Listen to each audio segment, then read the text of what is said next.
Hello and welcome back to OT, the podcast. We're here to talk about watches, time, and how to spend it. I am Andy Green. I'm Felix Schultz. How are you going, Felix?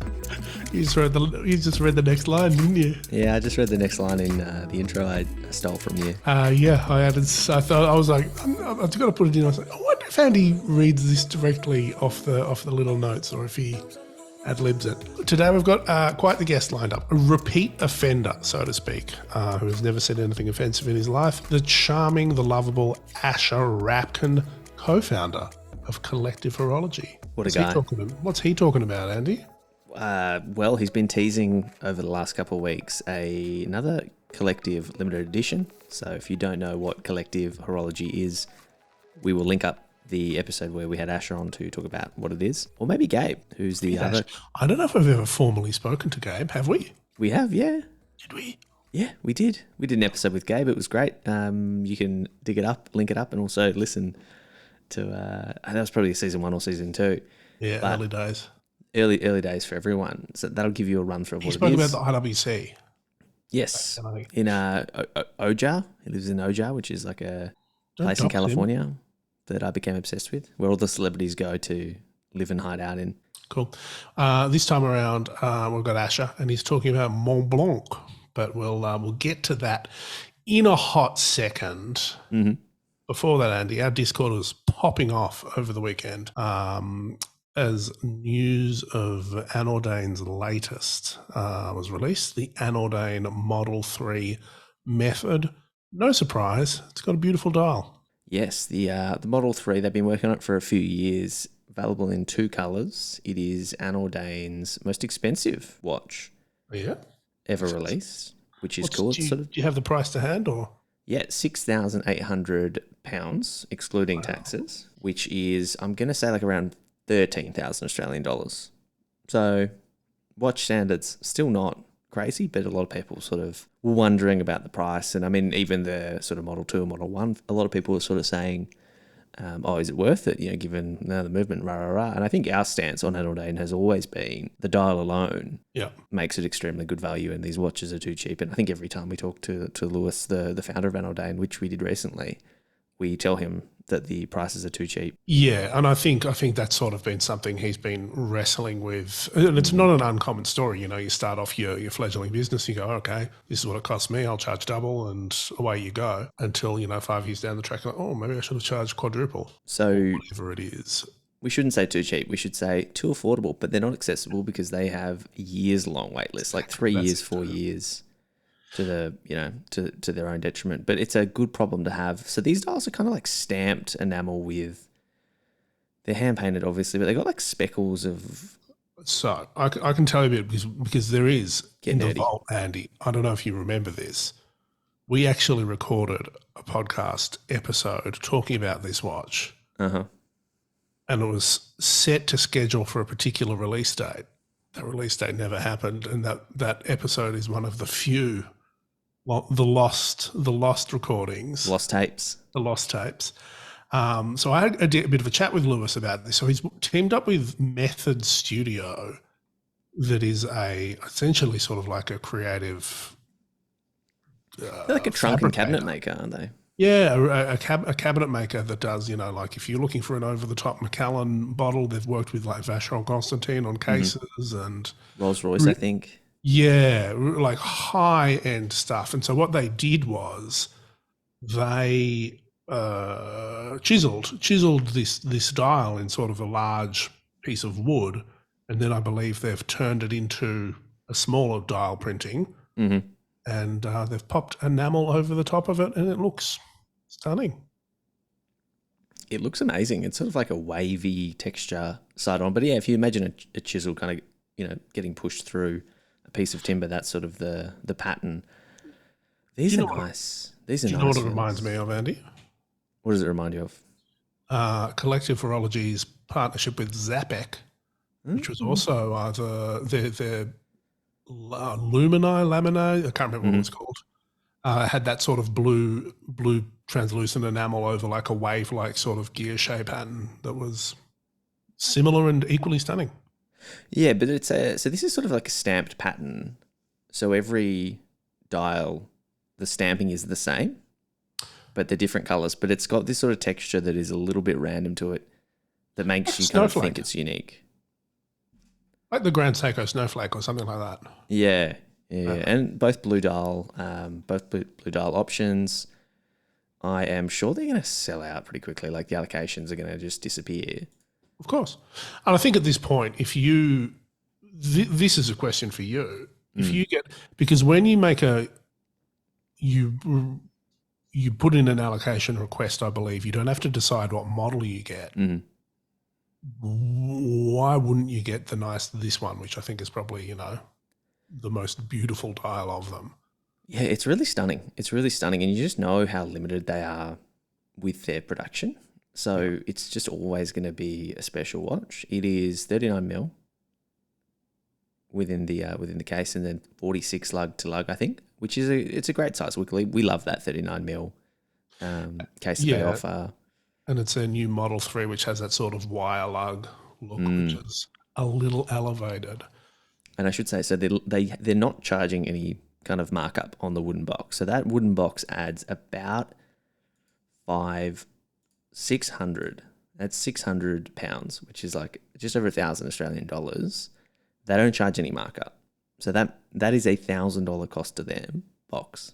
But they're just passing on. Nice. Which is it's a nice box, and you don't have to get it either. So if you say, I don't value that, get it without the limited edition box.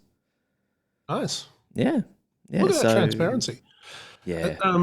Another, something you sent me that I was like, I think we were both, didn't expect to see that on the old 2023 watch bingo card. Zodiac has teamed up once again with their frequent collaborators, Worn and Wound, for another hypercolor limited edition, a Super Seawolf. Neon colors, 90s vibes, inspired by Laser Tag. Obviously. When was the last time you went to Laser Tag? When I was like 12. It's a very sweaty endeavor. I did it a few years ago. Even more sweaty as an adult. So sweaty. It's just so sweaty. It's a lot of fun, but it's very. I sent you this, and I thought the watch itself looks really cool. We love Worn and Wound, big fans of Zodiac, but I didn't quite get the name. But sometimes you don't need a crazy name. Sometimes it is what it is. It's the origin. Like I'm fairly sort of across a decent range of regular limited editions coming out, in the watch world and with media tie-ins. The origin stories are getting increasingly tenuous. This was, I suspect, hey, we want to use colors. We've got a cool photo shoot idea for a laser tag. Why not? Let's just make it all laser tag. Why not? Honestly.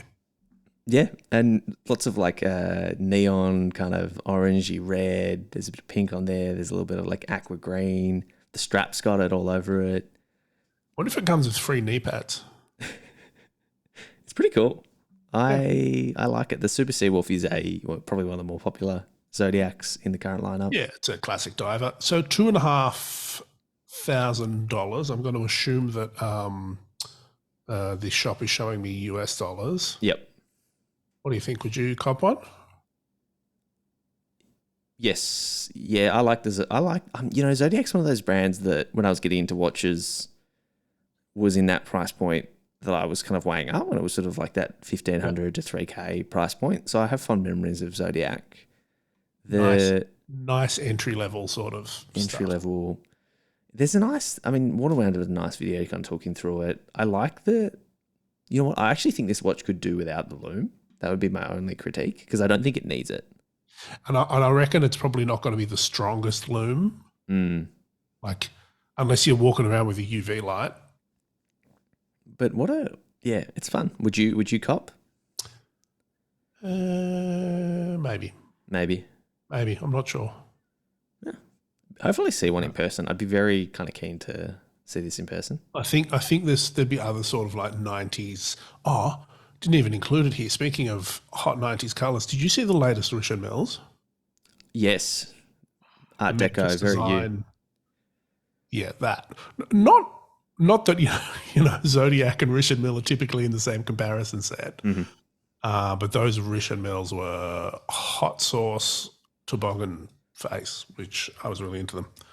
I'm going to write a note down to include them in the show notes so you can all admire how over the top they are. I'll keep a note on the OT bank account. Make sure you haven't gone. You couldn't even get them. And this is the thing, like, I love when Richard Mille does something like this. Mm. They did it with the Tutti Frutti a little while ago. And, like, all the hardcore male Richard Mille fans are like, oh, I just want more Alain Prost ones. I want more made by Nadal. I think this is equally as fun, and I like that they give equal sort of weighting and attention to the more, frivolous designs. Yeah, it's cool. Andy, you've been sending me a barrage of Instagram DMs, which I struggle to keep up with. There's some stuff happening. Yeah, what's been going on? Talk me through. We should make this a new segment called OT Inbox. We talk about our personal communication on the podcast. Watch stuff first or non-watch stuff? Non-watch, because then we'll go into watch. So The Guardian, which I'm sure a lot of people know, every year have a vote for Bird of the Year. This year, and the vote, you get one vote per person. I'm sure you can play around with your VPN. Australian native Bird of the Year. Sorry, Australian Bird of the Year. Yeah, it has to be native. Yeah. Yeah. Otherwise, it's not Australian bird. No bloody minor birds here. So if you're an Australian, you'll kind of recognise a lot of the contenders on here, and thousands of people get on there. Currently, the tawny frogmouth, which is a owl. Well, it's not an owl, but it looks like an owl. It is an owl. I don't think it is an owl. Can I just correct you on something? You said you get one vote. You get one vote per day. Oh, it's per day. Okay, well. And then they knock them out. Like the two least popular ones every day get knocked out, and then they've got the finales. I'm sure the tawny frogmouth is an owl. You can fact check me whilst I wax lyrical about some of the birds that are on here. So you've got, the galah, which is an icon. Obviously the tawny frogmouth. You've got a kookaburra. We've got the swift parrot. What else is the cassowary was on here? I think the cassowary actually got taken out. Murder bird. They took the murder bird. Safe. Little penguins on there, but it's not looking too good for them. Powerful owl. You've got the gang cockatoo, which is actually doing quite well. It's going gang. It's going gang, but it's a great little bit of education, and it's a great sort of people get behind it. Like it's pretty. I should say it maybe in my particular social demographic, people get behind it. Yeah, I mean, one of the most. I didn't even know this bird exists, but it's called the pink robin, and it is a beautiful pink robin. Can I just read you a little bit about the tawny frogmouth? Yeah, I used to have one living in the tree out the front of my house a while ago. Often mistaken for an owl due to its nocturnal habits and similar colouring. It's referred to as a mopoke. And my most important question for you, I voted today recently for my favourite bird of the year. Mm-hmm. Do you want to guess who I voted for? Oh, okay. Let me guess that it was. I didn't go for a fancy bird. Maybe the bushstone curlew. It sounds pretty fancy. Okay, what'd you go for? Australian raven. Classic. It's a classic. Can't go wrong with them. Cheeky. They got a little noise that they. A bit scary. Sorry. A little bit scary. I'm very pro magpie as well. Like I don't get freaked out by magpies or swooping or anything like that. Ravens are famously a bit of a scary bird. They're sort of like a crow, but bigger, right? Fits in with my goth vibe. I just like them. I think they're pleasing birds. Who are you? You got any sort of contenders for the top pick? Look, I think the tawny is going to win just based on the numbers. It's pulling strong, and it seems to be the crowd favourite. I think everyone has a tawny frogmouth story. I had 3 that used to live on my parents' clothesline in the night. Something I did notice when I was reading it before is apparently. So here's a little extract from the thing of the powerful owl. Steeped in controversy in the 2017 Bird of the Year when owl bots were detected in the voting. Bots? People are hacking the competition. There you go, Felix. Anyway, moving on to watch stuff. Please, let's do it. I sent you another DM, which was a little bit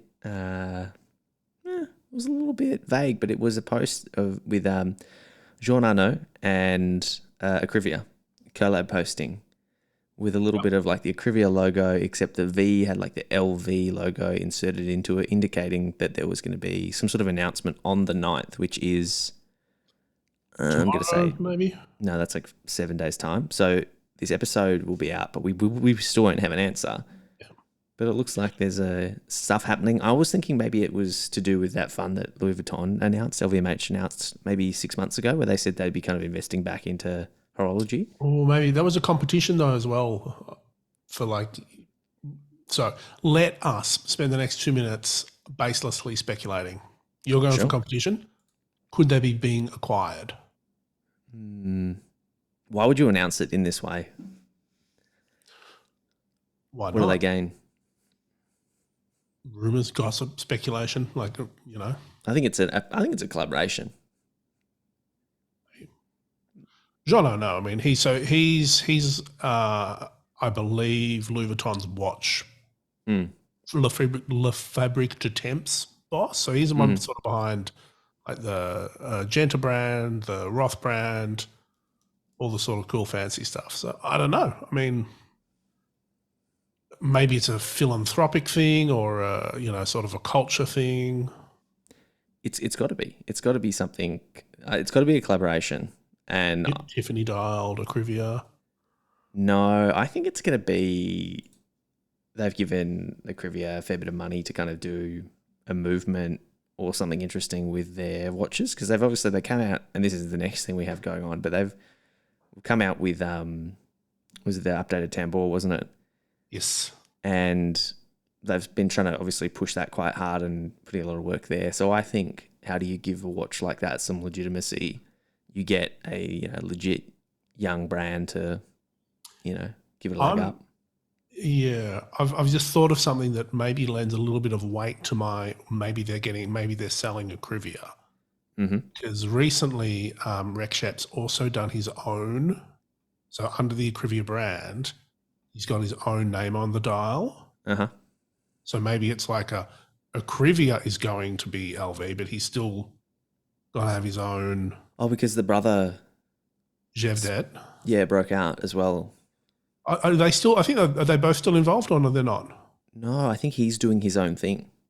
So maybe there'll be you can buy a Rekshap watch, you can buy an Acrivia watch, formerly Rekshap, maybe. Speculation, Andy. But speaking of the Tambour, I like that idea though. I like the idea that there could be some sort of Acrivia Tambour thing, a chronometer, sovereign, contemporain, whatever it is, Tambourian. It's got to be. You sent a post from the one and only, one of the top 3 Erics in vintage watch dealing.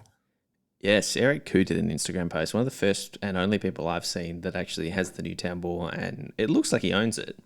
And he kind of gave it a bit of a review, gave it his take. He said he'd been saving the post to kind of give it sort of 2 weeks on the wrist, or he'd not had enough time to wear it, and so wanted to get used to it. But his short take was that he liked it. But what was interesting, and he really wrote 200 words in the Instagram caption, so, quality journalism these days, was the last paragraph in there, which was, the question, what about the value proposition? Well, there isn't any, and that's okay. I can't say it's a must-buy or a good deal at 18K, but I imagine many will find it to be an appealing option at that price point, a fresh design and great effort by the brand as they start a new chapter of watchmaking. So there you go. Zero value proposition coming from a guy who, knows value. And he wouldn't, I'm going to assume he's not going to blink too much at spending 18K on a watch. It's unclear whether he bought it, but what a refreshing kind of take. And it's okay. It's okay to have, no value. It's okay to just like the name on the dial and to want something that looks like a Nautilus. Yeah, I think it is a bit of an odd price point still. Like 18K US sort of puts it at high 20,000 in Australian dollars, so like 26, 27, which is it's a weird spot to be. It's a weird spot to be priced. It's a brand positioning price. It's totally divorced. Again, at Discord, we were talking about this in relation to another brand. It's completely divorced from any concept of value. It's an arbitrary price. So they're saying, this is what we want to charge. People Yeah. will buy it. This is what we're charging. There you go. Mate, we're really good at this. What's the last thing? There's one last note here about MB&F. Yeah, so MBNF are opening up the raffle for their friends and family, you know, that special sort of spinny watch that they do. The worst watch ever designed. The worst watch ever designed. Was that you? Okay. You're not going to get on the list. Doesn't matter though, because apparently 40,000 people entered over the last 2 years. Yep. That is a huge number of people interested in a $4,000 or $5,000 watch. Do you know what? I look, I'm not going to back down from my worst watch ever designed. It is a terrible watch to wear. And I'm going to say that a lot of these watches that are put up on Chrono 24 are not simply for the flipping. They're not doing it because they can sell it for double or whatever it is. They're doing it because it was genuinely a frustrating watch to wear and no one ever wears it. Yeah, that's interesting. Where's the lie, Felix? So at the start, they were definitely going, and I think that's why the year two, I reckon like 30,000 of those entries were the second year, or even more. Like I think people saw what that first run went for and speculated, and early guys did do quite well from the flip. Like I remember seeing them for like 30K. Obviously now they're much less. They're, I don't know, I haven't checked, but like probably 10.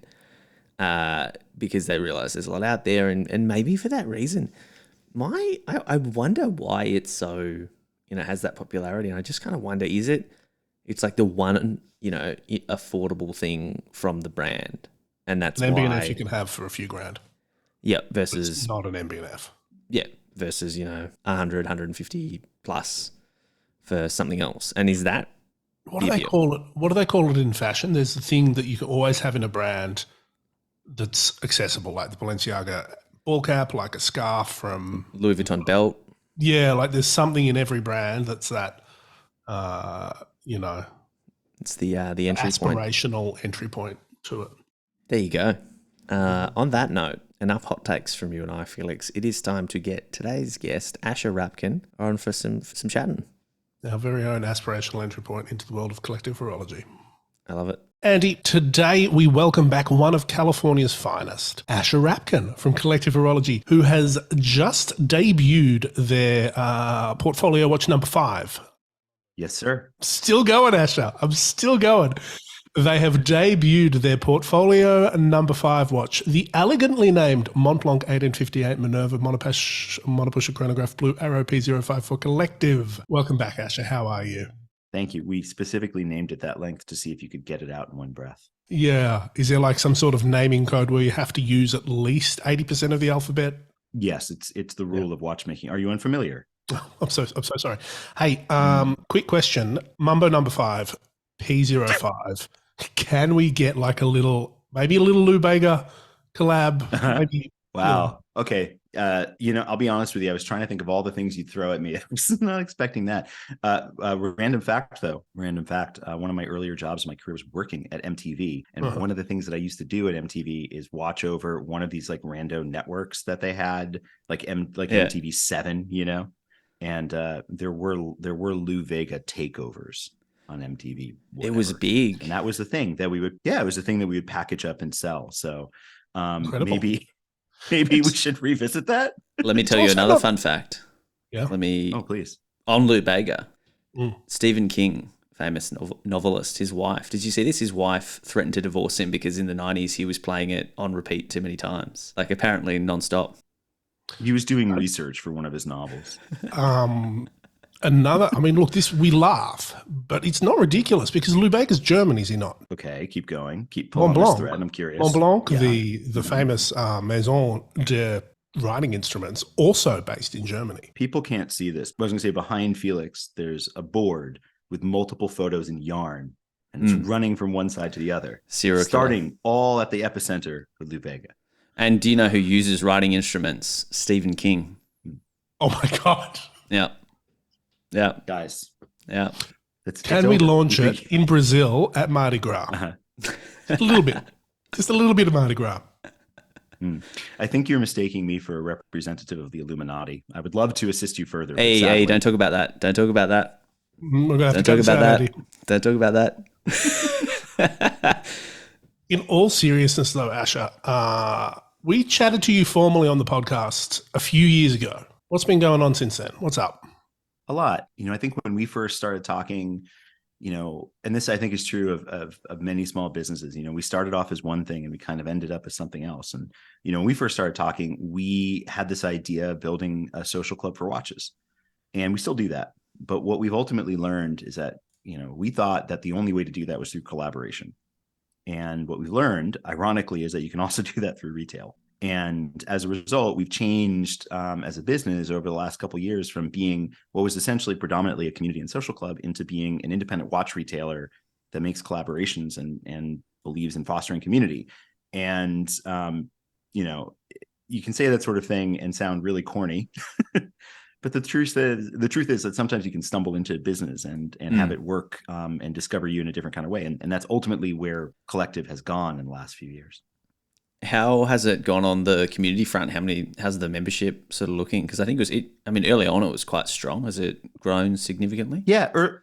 So the original idea was that we were going to have 50 people and that there was only ever going to be so many places, and you'd have to, essentially one person would leave, another person kill someone. And turns out that's really naturally. Yeah. Illuminati. Right. But as it turns out, that's incredibly complicated and based on a ridiculous idea, which is that somebody would be in a group where they would have to buy something every period of time, whether they liked it or they didn't. And there's no guarantee. If you want to be creative making something, there's no way everybody's going to like it. So inevitably someone would be forced to buy something they didn't want. I don't want to do that. So we let go of that limitation. And as a result, we just grow with every collaboration. So there are hundreds of members now all around the world who have the option, if they want, to be able to connect through our own community, or if they don't, and they just like, watching the collaborations come through and the watches that we're bringing in for retail come at them, then they also can participate more passively. And by understanding that different people like to hang out and watches in different ways, we've actually, I think, found a lot more people. So no one feels like they have to be in a group chat or, participate in something. They can just hang out and enjoy the watches. So what are the current sort of entry requirements, as it were? There are none. Yeah. So again, years ago, and this is a thing that I think, as I mentioned, anyone who's ever tried something acknowledges. You change over time. And originally this idea was that we would have applications and people would fill them out. And many people did, bless them. And what we discovered over time is that we really weren't rejecting anybody. Like, most people are great people. And the idea of having that as a limiting factor just became unnecessary, because merely wanting to, to be part of something by buying into a collaboration or getting introduced and something to that effect is enough, I think, of an indicator that somebody wants to be, in a community or is curious about a brand, et cetera. And you don't need to write an essay to do that. And that's something that we just learned over time. Have you got a professional athlete in the group yet? Professional athlete. Ooh, good question. No, we do not. We have an avid golfer. Semi-pro? But I don't think that qualifies. No, right. Just avid. All right. Well, that's what about anyone that's really good at lawn bowls and maybe could have gone but didn't. Yeah, exactly. But no, we don't. No professional athletes. But what is neat is just the wide swath of humanity that that is interested, and that's part of the fun of, I think, having collaborations that run the gamut from, like, Urwerk to Montblanc. You find a lot of different people who may not have necessarily met each other in traditional circles, because they might have been drawn to the one area that they're passionate about in watchmaking. I don't hang out with a lot of Rolex collectors because I like independent watches, but there's a lot there that I can discover and learn. I just don't hang out with that, like, that specific, subculture. So I think being able to mash them up together actually creates a really neat place for people to talk and learn about watches. Last time we sort of talked, you were sort of making advances on London. Is that right? Yes. We've entered phase B of the plan. It's sort of all those World War II maps with flags and, Yeah, exactly. I do like the game of Risk. Well, basically what we've learned, and this is interesting, is, there are groups around the world, or areas around the world, of folks who really love independent watches in particular. And that tends to be, interestingly, here in California, and both NorCal and SoCal. We see that a bit in New York, a little bit in Miami, in London for sure, in Singapore and Hong Kong. There are other places too. And I think it's just, we had thought about building something very more formal there. And what we've learned is we'd rather just see where our community is and then go there. From a retail standpoint, we focus very heavily now on North America, but from a collective standpoint on the collaborations, we have new clients coming in from all different parts of the world. And, that's exciting too, because that means that maybe down the road, we'll be able to hold events in those cities as well and get to meet broader, again, communities that we might not have overlapped with because of geography, not just because of horological curiosity. And so you've been buying back or helping members sell watches for a while now. Is that where you kind of, most of these limited editions kind of end up, like back with you on the sort of the pre-owned store? It depends model to model. And part of that is tied to our very fundamental belief that we want to destigmatize selling watches. Both my partner and I have a real strong belief that in order to collect, you must divest. And that's a lot of people, I think, feel a lot of guilt about that. And the industry as a whole has done a pretty good job of making people feel pretty crappy about, selling their watches. And I'm not going to go down the whole chain of like selling them for profit, whatever. The idea just is, if you have something and something else excites you, you have an asset in your hand. If there's a way to turn that over, I'm happy to help with that, especially with our own watches. And also because I want to destigmatize it. I don't want somebody to buy a collective watch and feel like they need my permission to be able to resell it. To me, like, that's just ridiculous. And I feel like one way to model that is by saying we're happy to buy them back or take them on consignment or what have you. Whether you sell them to me or sell them to somebody else is totally fine. But we feel very strongly, my partner and I, that it's okay to do that. Yeah, right. And so, I think that's one of the real sort of frontiers of watch collecting is watch selling. Like, there's been a bit of discussion. Mark Cho did his whole sort of selling, sort of process, and I think a lot of people are unsure about it because there's always that fear of like, oh, I've got this allocation watch, but I don't, if I sell it, will I never be able to buy a new watch again? All that. I think it's a really interesting conversation that we haven't really fully had. So well done on you for, being upfront about it, because I can imagine a lot of, oh, you want this limited edition watch or you've sold it, that there would be a lot of tension around that. But yeah, that's more of a comment rather than a question. There's this thought, but it's an interesting thread to pull on because I feel like there's this idea that as a collector, in order to appreciate something, you must always have it, which is so bizarre because in every other context of life, experience, can trump possession, right? I don't own the museums I like, but the experience of going to them is powerful. So this idea that like, if I own something and I had it for whatever period of time, because it's all arbitrary, 1 month, 5 years, like whatever, all of that implies that the experience of having it has no value. And I find that to be a ridiculous thought. And if you are somebody who really loves watches, you can't have a world where a store doesn't have a full assortment for you to try on, but then you're criticized for buying something and then selling it for the experience. That doesn't make any sense to me. That's all part of it, yeah. Could Collective Horology be the first anti-consumerist watch retail? Because that's what it is. It's it's not privileging ownership and hoarding over the more ephemeral experience of enjoying. I don't know. It's got weirdly philosophical. No, it's a really, really good point, and I think it points out a cynicism that exists in the watch world. This idea that you can only ever acquire, you can never truly divest. And of course that's ridiculous because it's self-defeating. Usually when somebody sells a watch, they're doing it to buy another watch. So in many ways, it's creating this limiting effect on the growth of the industry at its most avid collectors. So I just think it's just a weird thing to be obsessed with, which doesn't mean, as a side note, that if you're an independent watchmaker and you spend a year making something and you sell it and then you sell it to a customer and then they sell it immediately. I understand the emotion of that. Like, that makes sense to me because you made something, you're really excited and you're proud of it. Then, that happens. But then the flip side of it is you should also be happy because there was another person who was equally excited to get a hold of that watch who was willing to buy it from them. So, you made your money. It's not yours anymore. Yeah. Exactly. So you obviously have the collaborations, but you've also started to retail more and more kind of smaller brands. One of them, which is pretty recent and a little upset you didn't talk to us about it to get sort of our blessing as part of your world domination, Nick Hacko, Australian watchmaker. You didn't seek blessing Indeed. from Felix and I. What's the go there? How did this happen? I didn't kiss the ring. I'm sorry. This happened because many a year ago in a different career, I had the occasion to go to Sydney. And as any watch nut would do, of course, I looked for all the watch stores in Sydney. Mm. And Hacko popped up. And I remember going in and visiting. This is about 6 years ago now, maybe. And, checking out some of the vintage pieces that were there and just sort of following along. And then going down this website sort of, whole that around their philosophy and this idea of being rebels, the idea that like their entire business was predicated off of repairing Swiss watches. The Swiss starved them of parts, and they had this idea of, well, you know what? Forget it. We're just going to do it ourselves. And I'm very attracted to that point of view.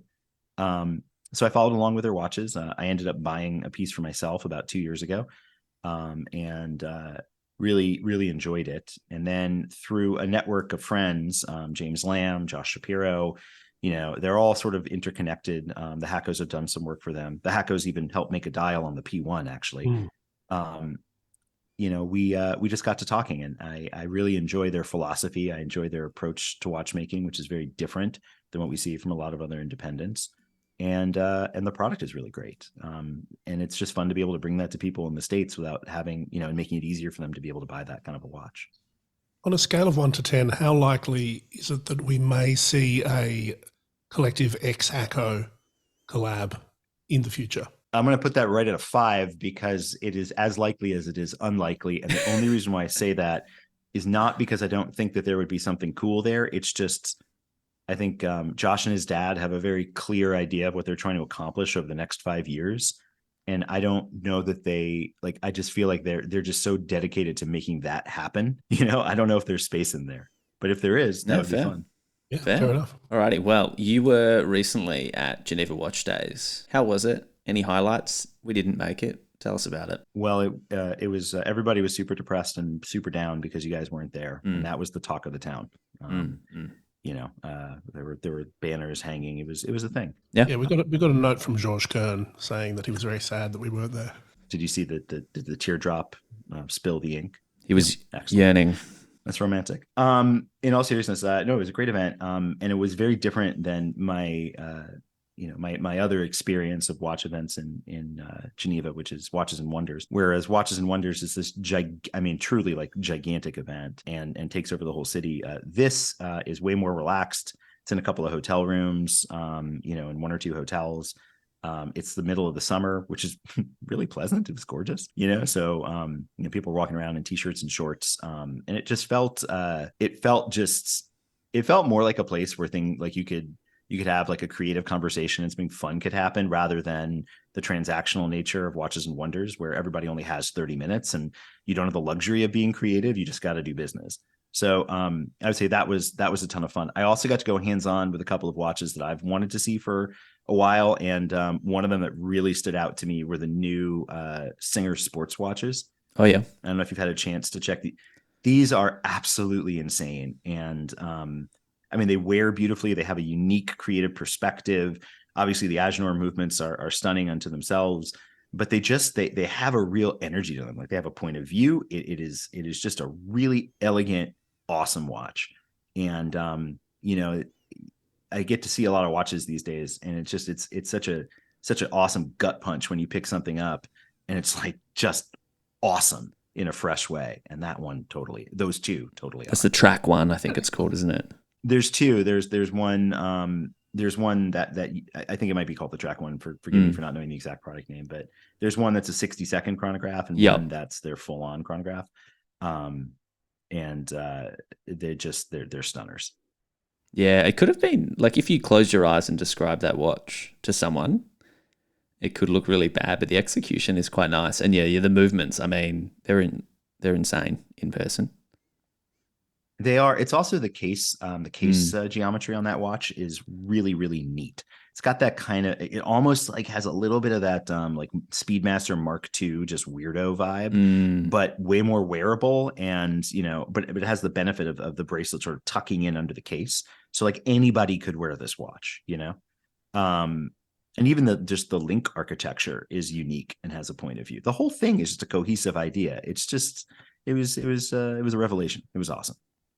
Yeah, it's an sick. interesting brand to kind of pop out a couple of years ago, obviously shooting off Singer vehicles, and with resourcing and the right design and right attitude, and they've done well. Well, that's to me, like, that's part of what's so exciting about a thing like Geneva Watch Days, where you can actually spend time with and check out watches from makers like that.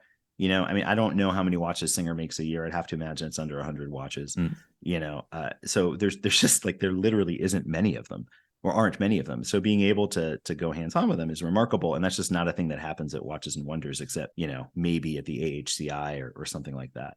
Yeah, everyone's so like, I never take those appointments, even though that personally I'm more interested in that. But the time crunch is there. You've got to spend your time chatting to the advertisers or the people that you buy and sell watches on. But yeah, that's or just getting from one meeting to another. That's a good shout. Piggybacking off of that, and I promise we'll end up talking about your Blue Arrow in a second. What do you think about watches in this year more broadly? Like, where's the watch industry and aficionado-ness at? I mean, I think that look, we had that gigantic smash in the market at the end of November last year, and I think that was a little bit of like a shake to collectors because it's become harder to buy watches. Money is more expensive. And also there's just a hangover from, I think, 2 years of lack of supply and all of the stuff that has been talked about ad nauseum. Now I'm seeing people sort of get back to the way that I remember collecting being about 4 or 5 years ago, where you really like have the time to obsess over something and pursue it, as opposed to the sort of, frothy chaos that we've seen for the last 3 years, where everyone was just buying everything left, right, and center because, like, what if I don't get it? And all the rest of it. Now I'm seeing, especially, both as a retailer and a collector, people are being more thoughtful about what they're buying and more intentional about it, which is not a bad thing. And also I think ultimately is great for independence, because if you're able to be thoughtful, then you can take calculated risks. And that's what buying an independent watch really is, versus, I think feeling like you have to do something, because if you don't, you're going to lose that opportunity. And sort of drilling down a little bit in terms of like, sort of products or brands that have really soared this year, who would you highlight? Who's having a good year? Chopard, for sure. Chopard. I think Chopard is having a really good year. Yeah. I mean, the Salmon Alpine Eagle really, I think, dialed that watch in. And some of their focus on the new LUC pieces is also, I think, equally remarkable. I feel like they've got a cohesive, like, creative voice that's coming through, and the watches are awesome, like, consistently. So, hats off to them for sure.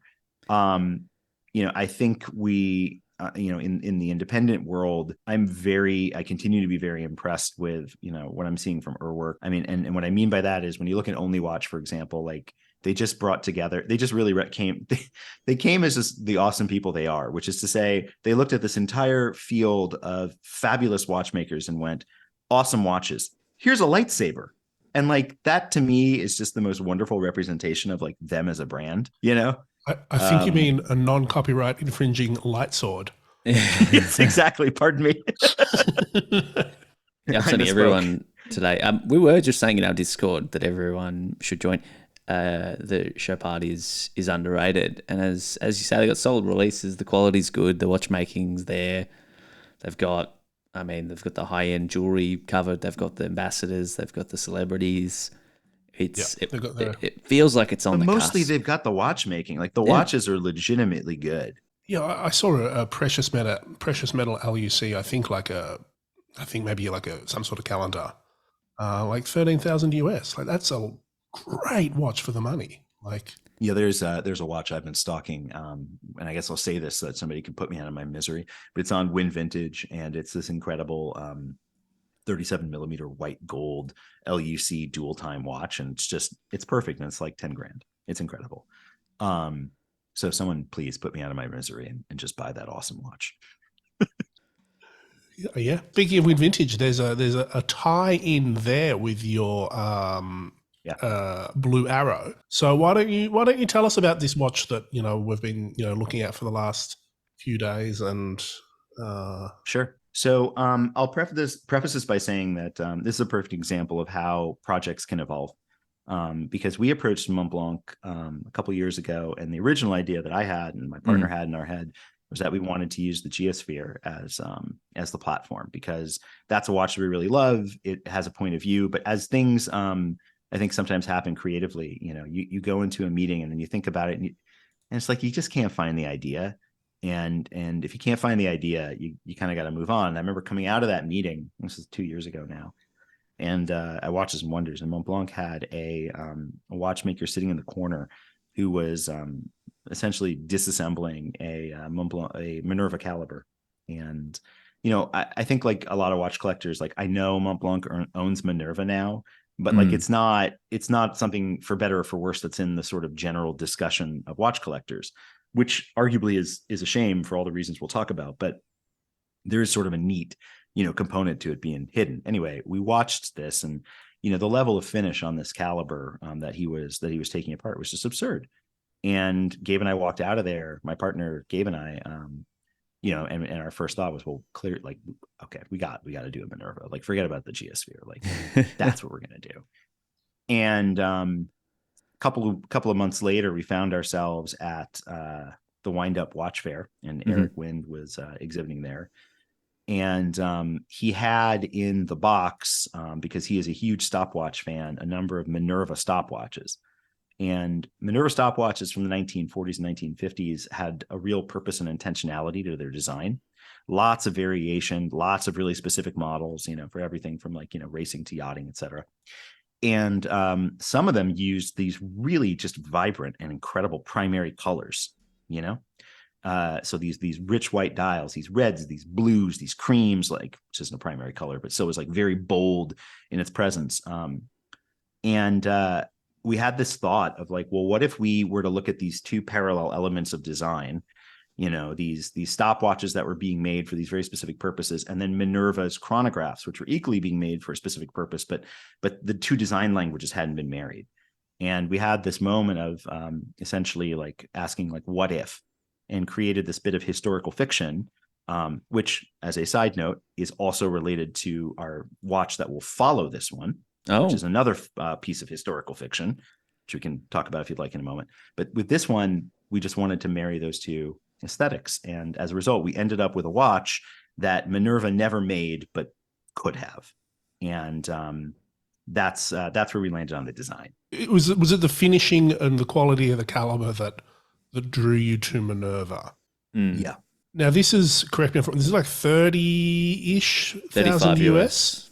35. Yeah, so the watch is $35,000, and relative to the caliber, that's where a lot of the cost goes. And the caliber is the M1321, which is the modern variation of the 1320, which is a relatively storied and somewhat beloved monopusher chronograph caliber that was in production for decades. Yeah, the 21 is updated and upgraded with from a material standpoint, but from a finishing standpoint is very much on par.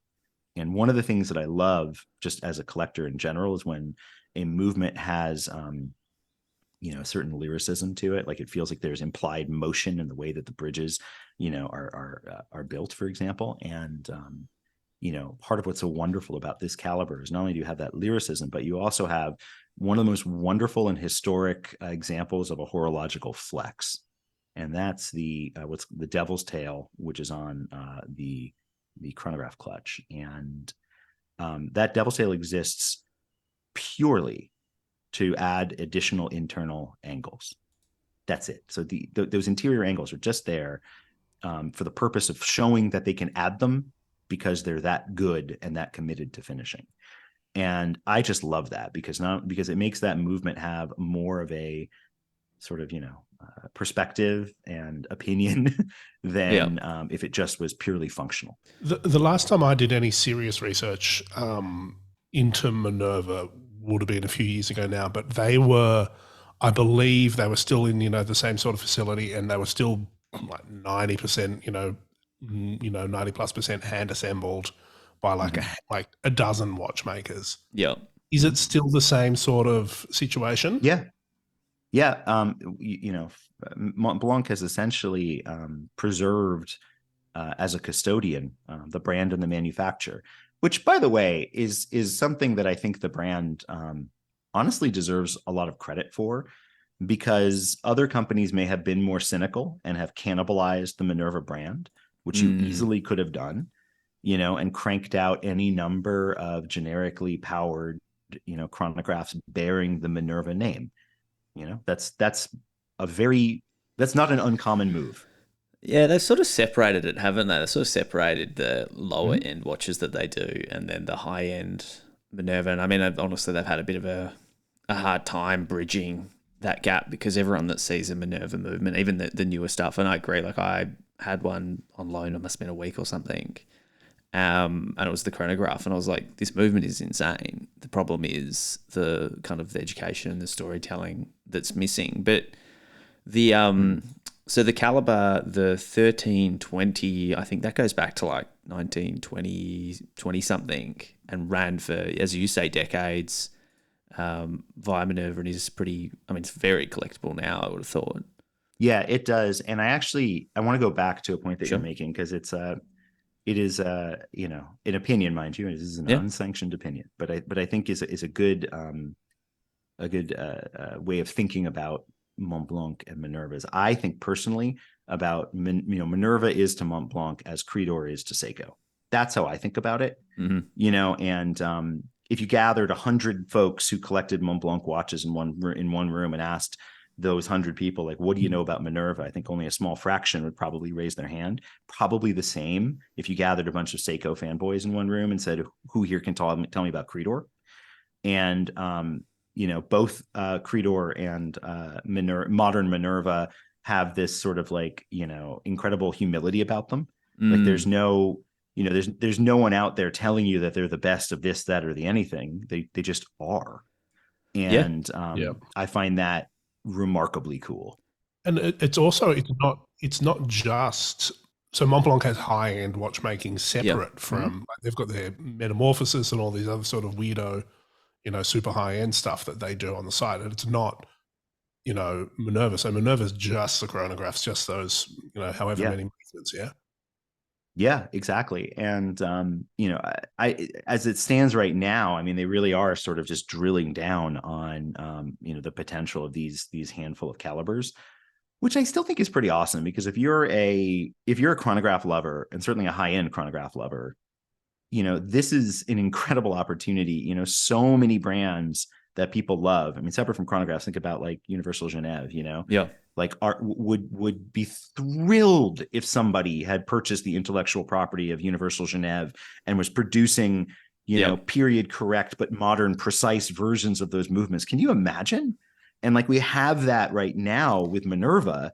And it's just like one of those things where people sort of know about it, but it hasn't quite broken out in that way, even though it is exactly what I just described, and it just needs to be discovered in that way. You're going to give William Messina an idea here. But this model, so Montblanc have the Minerva monopusher chronograph. I think they do LEs at the moment, less than 100 watches, as you said, and they're probably not far off being made to order.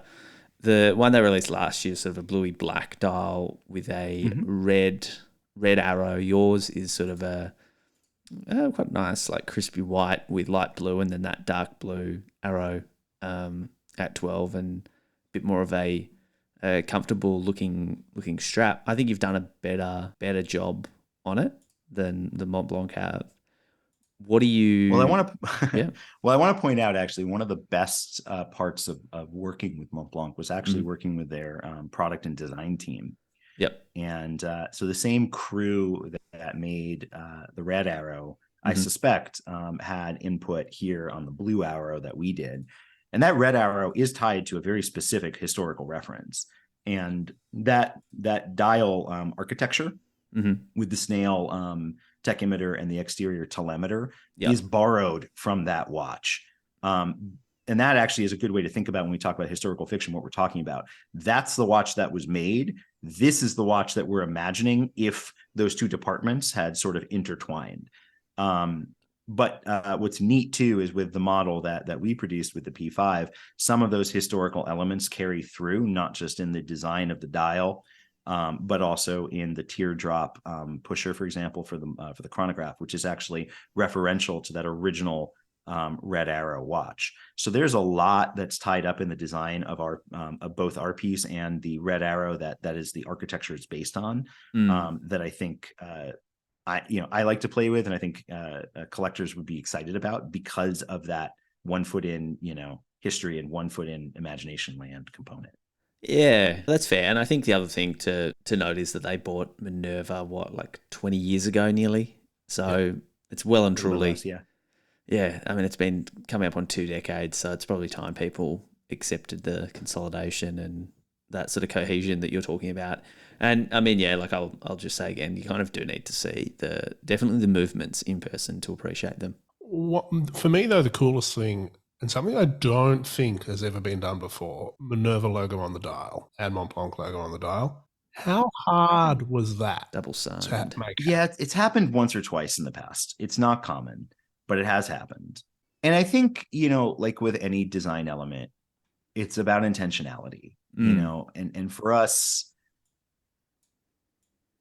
if we're going to make something from that specific era, it had to say Minerva on the dial in my mind, because that's literally, like, if you don't have that, then you're not really, playing in that design territory. I do like that the ultimate decision was to use the arrow logo, which is not, I think, as recognizable as the original sort of Minerva script logo that we see on dials. I love having the arrow there because if you go way back into the archives of Minerva, and you can see this, we made a video with Eric Wind, which is on our YouTube channel. You can see in there some archival content that we have both from the manufacturer and from the watch library, which is a great online resource that shows how there was a cluster essentially of brands all related to Minerva and all these different sort of beautiful inked logos that they used to use for various different purposes, engraved on the case back and things like that. And we wanted to bring that one up, especially because the arrow of Minerva on the dial really relates so beautifully to the element of the watch that we love. From a technical standpoint, which, as I mentioned earlier, is the quote unquote devil's tail, or the arrow in the movement. So I think if you approach it from that way, it's a lot easier to get to a place where you say, yeah, it makes sense for the logo to be there. Versus, I think if you don't, then it just becomes an argument about like who's at the top of the watch. Yeah, and that's sort of that's not a good conversation to go down the road of, because it's not design driven. Can I throw a hot take out here? Ooh. Should Montblanc just spin off Minerva into like a subsidiary brand and grow that as a thing? Like Rolex Tudor? Yeah. I'll answer that in the way that I view another brand that I really like that also makes chronographs, which is Tag Heuer. Yep. I think that there is a very strong argument for them to just spin off Heuer, and have 20 and just have 20 references for hardcore chronograph fans. There's a business case to be made for that. I think there's a marketing case to be made for that. There's a product case to be made for that.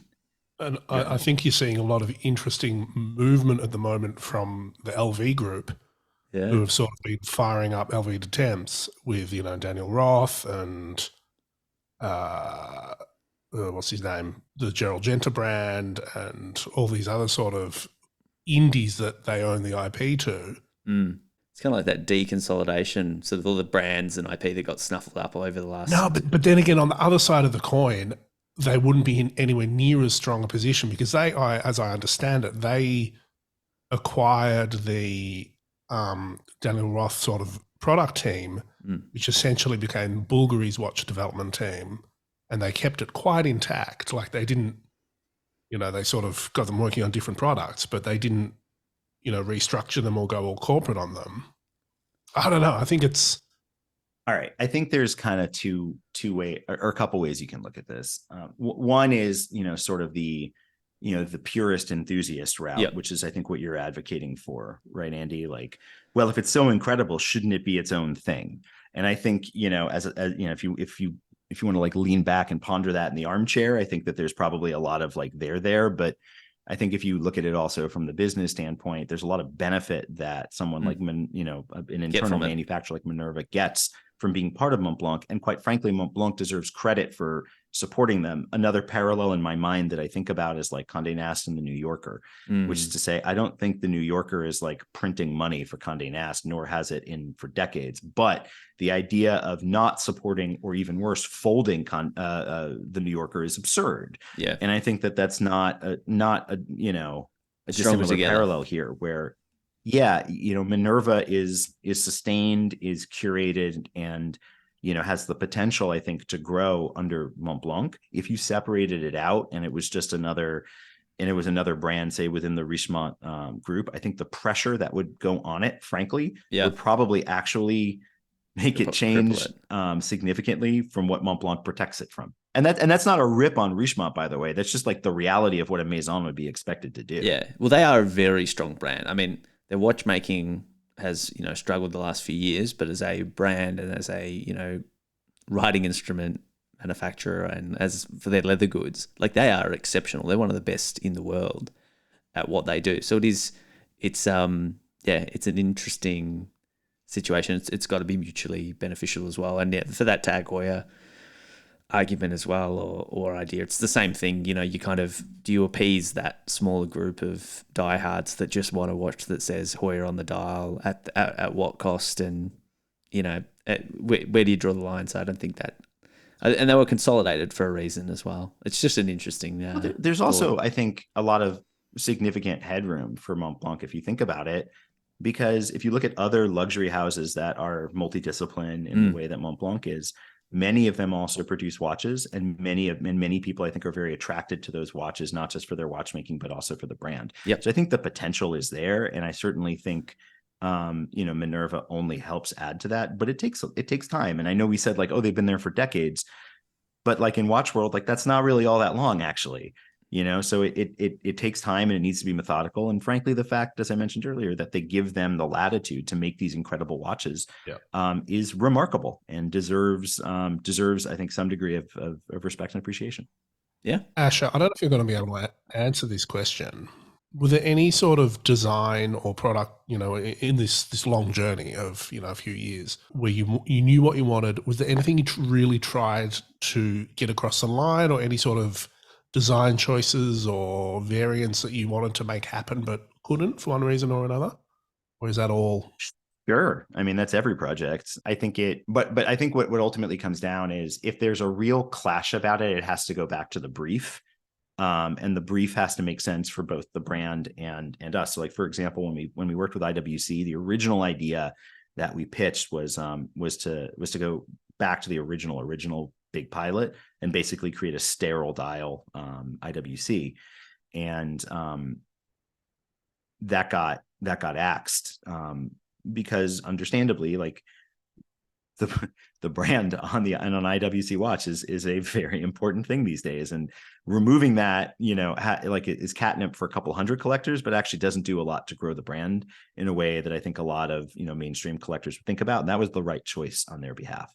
So saying no to that is different than saying like, I want to put my name on the dial, and why is that? You know what I mean? Like, why is that a no? So I understand. I understand the pushback there. And yeah, I think with any brand, we'll come in and we'll say, hey, what if we were able to do this? Or could we use this material? Or how about that level of luminescence? Or what if we want to actually like make those numerals raised, et cetera? And there really is a legitimate, challenge to a lot of those things. Some of them are creative and some of them are technical. And this really, I mean, for all of the hoopla about precision of watchmaking, it really is precision engineering. And if you want to add a little bit of height to a dial by adding another layer of lacquer, that does occupy more space. More space means you might need a new bezel design. I mean, it's not nothing.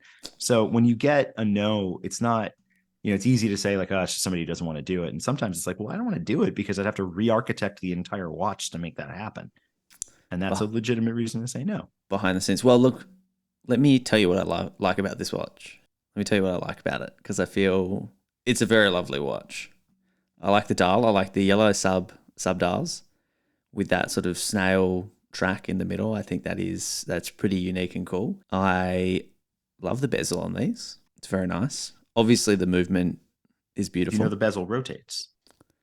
There you go. The bezel rotates. Yeah, this is one of the interest. Yeah, the both the red arrow, which is what, as I mentioned, this piece is technically based on, and the blue arrow have a rotating gold bezel. It's a friction bezel, and it's a cue back to the aeronautical chronographs that Minerva used to make. Feature that most people don't know these watches have, but it's a really neat design element. There you go. It is. It's very cool. I like the strap as well. I love a textured strap on a nice dress watch. But most of all, I love that they're within the movement, the lateral clutch. It's called the Devil's Tail. So there you go. 35,000 USD. Get it for the Devil's Tail. Do you know what I love most about this watch? And this is it's the same comment as Andy, dramatically different detail. On the strap, it's a quick change strap, naturally. It's 2023. What else are we going to do? You've got that little lever on the back. This is for listeners of the podcast. You've got that little lever on the back of the quick change strap that you sort of pull with your thumb. It isn't just a plain steel thing. It's got a bloody Montblanc crown on it. Yeah. Little logo, little branding. You could swap it out for a nice Artem strap if you wanted. If you wanted a nice sailcloth, I'm sure it would look look great on there. But it is a very nice looking watch. I mean, the light blue, the yellow, the white all work really well together. So well done. I think it is. I think it's nice, and I think it's been. I respect the places we went to with this discussion, because it's never easy. You know, and I respect your ability to sort of speak to all of the questions we had in the hot takes. It's very challenging in many ways to own and run your own business, but one of the best parts about it is that you get to just say what you think. Best and worst. I would say is probably, for all of the challenges of owning a small business, that is a gift. So thank you for allowing me to do so. Two things, Asher. One, we'll ask you for a recommendation in a second. Before that, give me the top line. You know, where can I find more about this watch? Where can I buy it? All that jazz. Absolutely. So the watch is available at collectivehorology.com. You can learn more about it by visiting us there, by going to YouTube and checking out some of the videos that we made with Eric Wind, going to visit Mr. Justin Hast on Instagram and seeing some of the content that he's created about it. Of course, hopefully there'll be some other stories around this once the watch launches. $35,000 USD, and available globally. We are happy to ship it anywhere. Limited to 30 pieces. Correct, sir. Hit us with that recommendation. Non-watch, non-work. Okay, so when I went to Geneva Watch Days, I had to find something to binge watch on the flight. Because you need, when I went to Watches and Wonders, I restarted The Sopranos, which was amazing because you can do a whole season one direction to the other. You too? Wow. Andy's just finished watching The Sopranos. You could gabagool it up. Oh, did you? Yesterday. Right. Yeah. Oh, really? The last episode yesterday? Yeah. Damn. Okay. I've never watched it. Really? Oh, I did The Wire instead. I mean, good choice, but also I'm so jealous. You get to experience it for the first time. That's awesome. Well, this show is nothing compared to The Sopranos or The Wire, but honestly, I'm really enjoying it. Go check out The Expanse. I've been binging The Expanse now for the last few months, and it's just one of those things that I'm a sci-fi dork to begin with. But the reason I started watching this is and this is a very dorky sentence to come to. I went to family camp with my kids, and one of the other parents was a physicist and commented to me that the physics of The Expanse are the most realistic of any dramatic space show. And I thought, that's just awesome. And I got sucked into it. So if you're a Star Trek, Star Wars nerd like me, and you're looking for something to fill the void, I see these puns. I like the puns. That was two good puns. Very good. Very good. I'm going to add my own. I'm going to back at you, Asher. I've recently been watching For All Mankind. Oh, dude, I love that show. My wife hates it, and I love it. It's the best. Well, we've got some we can watch it together. Sopranos, The Expanse, and For All Mankind. The next year of our life is sorted. All bases covered. As always, it is an honour and a privilege to talk to you and to find out more about your very considered and curated watches. Can't wait to see what comes up next. Gentlemen, thank you so much. I appreciate you. Our pleasure. What a guy. Asher Rapkin, what a watch. Montblanc, with an incredibly long name that I cannot remember right now. Not bad looking. He's as beautiful inside as he is out. I was talking about the watch. Be sure to check out the watch. It is very nice, as I'm sure you've seen. There's been a few teasers. Check out what Eric Wynn has to say. It's out. It'll be public. It's probably sold out.